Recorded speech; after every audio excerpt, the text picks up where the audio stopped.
Fan TV, bonsoir à tous. Alors ce soir on a vu un PSG dominateur qui a déroulé son jeu. Qu'en as-tu pensé? Honnêtement, c'était un petit match de Ligue 1 comme il faut, pris par le bon bout. J'ai trouvé que Nîmes, au début, ils avaient été relativement joueurs. Ils n'ont pas trop essayé de rester à 11 dans la surface, mais au bout d'un moment, ils ne pouvaient pas faire autre chose. Donc ça s'est décanté. Et puis en deuxième mi-temps, quand ils ont commencé à fatiguer un peu, il y a eu plus d'espace et Mbappé en a profité, notamment sur le troisième but. Donc un petit match de Ligue 1 comme on les aime. Justement, comme tu le remarques, Nîmes a proposé un jeu, est venu avec ses principes de jeu.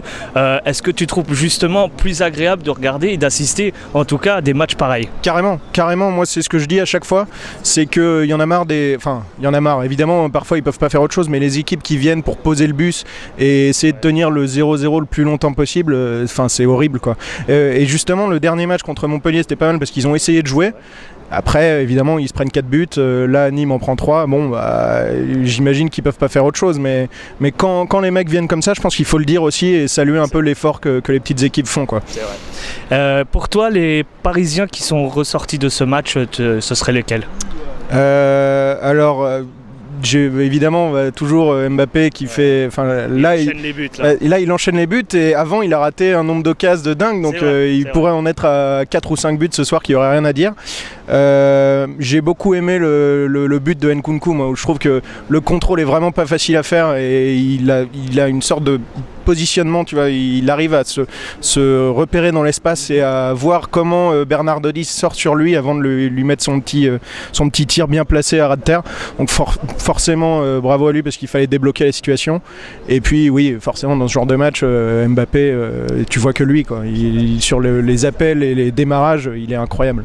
Un petit mot sur Kurzawa qui a été mis un peu plus en avant. Qu'en as-tu pensé de sa performance ce soir? Honnêtement, c'est pour ce genre de match-là, c'est le joueur parfait parce que on n'est pas vraiment mis en danger défensivement. Et il a quand même une qualité de pied de centre qu'on lui a toujours connue, même si il a eu un passage à vide. Là, il revient après une grosse blessure, donc on sent qu'il manque un peu de rythme, qu'il faut qu'il se refasse un peu à l'organisation tactique de l'équipe, parce que Tuchel veut de lui. Mais c'est encourageant, Moi, j'ai jamais été un super grand fan de Kurzawa, mais honnêtement, il faut saluer les efforts qu'il fait.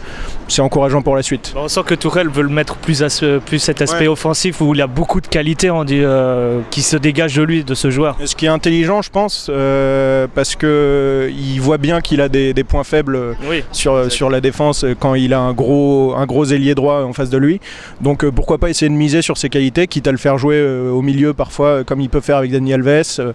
Franchement, ce serait pas une mauvaise idée. Après, est-ce qu'il va rester en fin de saison? Moi, j'ai des doutes, mais au moins ça fait plaisir de le revoir et qu'il soit pas au placard, quoi. Ouais, c'est cool, je te remercie encore. Merci à vous les gars.